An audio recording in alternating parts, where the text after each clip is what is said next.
Le sieur El Hadj Thiam est condamné, ce mercredi, par le tribunal des flagrants délits de Dakar à une peine de 6 mois assortie de sursis pour menace de mort par le biais d'un système informatique.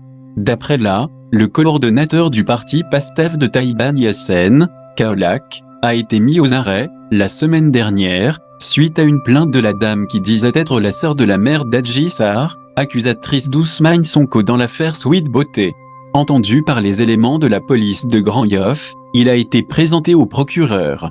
Bénéficiant d'un retour de parquet, ce diplômé en droit et vendeur de fripe à Koloban a finalement été placé sous mandat de dépôt.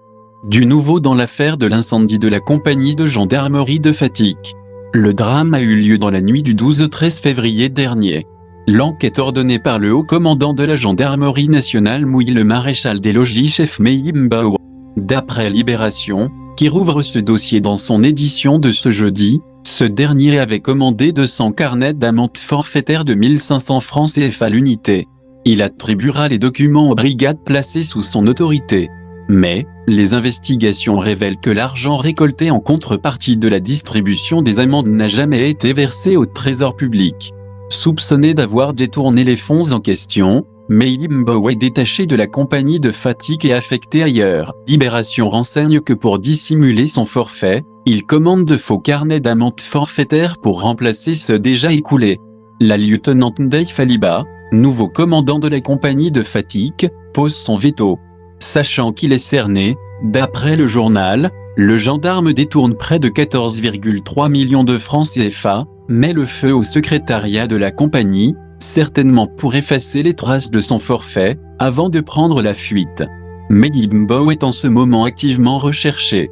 Il est sous le coup d'un mandat d'arrêt international pour incendie volontaire d'édifices publics, faux et usage de faux, contrefaçon de quittance de l'État, détournement de deniers publics, destruction volontaire d'édifices et de pièces comptables. Le ministre des Finances Abdoulaye Diallo et ses collègues du gouvernement n'auront d'autre choix que de respecter les accords signés avec le gouvernement, en dépit des tergiversations.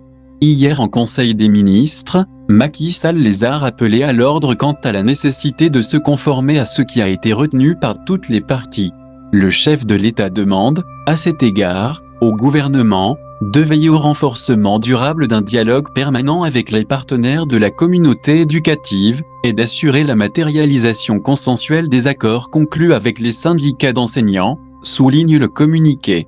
Macky Sall invite également les ministres de l'Éducation nationale Mamadou Talla et celui de la formation professionnelle Dame Diop, à prendre toutes les dispositions pour le bon déroulement, sur l'étendue du territoire national, des examens et concours scolaires programmés, selon le calendrier officiel fixé.